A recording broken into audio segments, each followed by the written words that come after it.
कितीला आहे शाळेत? दुसरीला आहे. तालुक्याचे आमदार कोण आहे माहिती तुला? तालुक्याचे आमदार चालू आमदार दिलीप मोठे पाटील. हा, मग आता परत त्यांच्या विरुद्ध कोण उभं राहील तुला माहिती आहे का? त्यांच्या विरोधात बाबाजी काय बाबाजी काय? मग तू दिलीप आमदार मोहितेनं पाहिलंय का? हा पाहिले. कसे कुठं पाहिले त्यांना? रात्री तिथे पाहिजे काल काल आले होते का? सभावर. मग तुला काय वाटतं? आमदार परत निवडून आले पाहिजे? हा दिलीप मोठे पाटील निवडून आले. आले पाहिजे ना? तुला नक्की वाटतं असं? हा का बरं असं वाटतं? कारण त्यांचं मला मला असं त्यांना मत द्यायचं. वाटतंय ना? नक्की? नक्की. बरं बरं, ओके. नाव काय आपलं? सुरेश देवकर. राहायला कुठे? बाजारपेठ विकासमध्ये. तालुक्याचं राजकारण काय आहे माहिती आहे का तुम्हाला? चालू राजकारण चालू राजकारण. मग तालुक्याचे विद्यमान आमदार कोण आहे? आता निवडणुकीला कोण कोण उभं राहिले माहिती आहे? कोणी सांगता येत पण कोण उभं राहिले? बाबाजी काळे आमदार आहे. आमदार कोण? नाव काय त्यांचं? दिलीप मोहिते. हां, मग कोण येईल निवडून येईल तुम्हाला सांगता नाही यायचं? त्याची काही गॅरंटी नाही. तुम्ही मतदान करताय? हा मग तुम्ही मग कोणाला मतदान करणार? आणि आता जसं असन जसं वारा असेल तसं परिवर्तन हवं असं वाटतं का? नाही का? तसं मोहिते आमदारच पाहिजेत? नाही आमदारांनी कामं चांगलं केलेले आहेत. तर सगळ्यांनी कामं चांगलीच करणार आहे. हां, तालुक्याच्या आमदारांनी विद्यमान आमदारांनी आतापर्यंत कामं भरपूर चांगले केलेले आहेत. मग आता काय लोकांचं मत आहे, परिवर्तन केलं पाहिजे. तुमचं काय मत आहे? सगळे आमदार चांगलीच कामं करणार आहे. बरं. याच्याबद्दल काय मत नाही. हां हां. काय तरी पण आपण ज्याला पटन त्यालाच मतदान करायचं. हां, म्हणजे असं परिवर्तन करायचं आहे का त्यांना संधी द्यायची असं काही विचार आहे का? संधी कोणाला द्यायची ते आता नंतर 2 दिवसांनी कळेल. ओके, चला, ओके, धन्यवाद. बाबा नमस्ते. नमस्कार. न्यूज 99 मराठीकडून मी आलोय. आपल्या खेड तालुक्याच्या राजकारणाविषयी तुमच्याशी दोन मत बोलायचंय. आनंद वाटते. बोला सर. आपलं नाव सांगा मला प्रथम. सर माझं नाव Vilas Baburao Loche. This is my native place. हे माझं जन्मगाव आहे. I am flag officer. पंचायती डिपार्टमेंटचा बाप म्हणतात मला. मी देश आहे तुमचा, ध्वज आहे तुमचा सर. मी त्याचा रक्षक आहे. आणि हे आहे का बबलू महादेव गायकवाड यांच्या प्रेरणेनं मी आपल्याशी मुलाखत करतोय. आपणही आमच्या एक मतदारसंघामध्ये उभे आहात. आम्हाला थोडस कळतंय थोडंफार असं समजा. कोण उभे राहिले मतदारसंघात तुमच्या? सर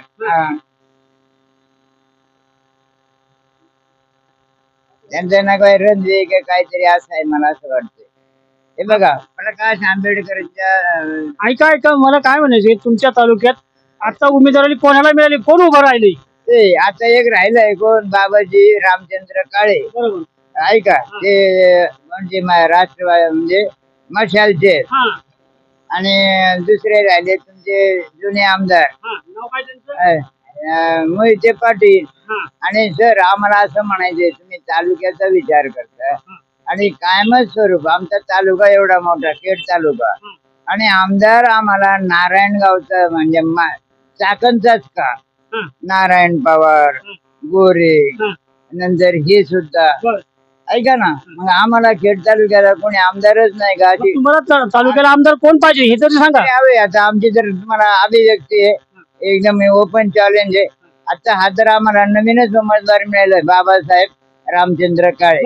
त्यांना दिला प्रतिनिधित्व तर काय हरकत आहे. तो झेडपीचा पण आहे असं आम्हाला वाटतं. परंतु दिलीप मोहिते पाटलांचं 3 टर्म झालेले आहेत. तेव्हा त्यांना कामाचा अनुभव आहे, त्यांनी कामं चांगले केलेले आहेत. याविषयी तुमचं मत काय? सर आम्हाला असं मत आहे आमचं की आम्हाला पण काय कृषी उत्पन्न बाजार समिती आमच्या कृषी उत्पन्न बाजार समिती खेड याच्यामध्ये अजून आतापर्यंत आमचा इतिहास सांगतो आम्हाला. यामध्ये प्रशासक नेमला गेला नाही. पण गेल्या वर्षी ज्यावेळी आपले हे मोहिते पाटील आले तर त्यांनी यांना उमेदवार म्हणजे संचालकांना राजीनामा द्यावा लावला आणि प्रशासक नेमला आणि पुन्हा त्यांची सत्ता आली. यांच्या आमदारांच्या पुढे आम्ही बोलू शकणार का सर? मग ह्यावेळेस असं म्हणायचं सर मला बोलू द्या. आणि प्रत्येक वेळी आज आपली राज्यघटना किंवा संविधान असं सांगते 5-5 वर्ष द्या ना प्रत्येकाला. बरोबर. आणि तुम्हाला 15-15 वर्ष झाली. हा हा आमच्या खेड तालुक्याला नेतृत्व द्यायचं नाही का? कधीतरी सर तुमच्यासारखे कार्यकर्ते निर्माण होतात तिथे, आणि मग त्यांना जर आली संधी तर त्यांना करा ना प्रोत्साहित. हा, म्हणजे नवीन परिवर्तन करायचं असं तुमचं मत आहे? हा, परिवर्तन व्हायलाच पाहिजे सर, असं माझं प्रामाणिक मत आहे. आणि हे देशाच्या विकासासाठी, गावाच्या विकासासाठी. आणि हे कार्यकर्ते काय नुसते ताडपत्रीन पडदे बांधायला आहेत का? बरोबर बरोबर. तर हे माझं प्रामाणिक आणि प्रांजळ मत आहे. ठीक आहे चला, ओके, धन्यवाद. तर धन्यवाद. दादा नमस्ते.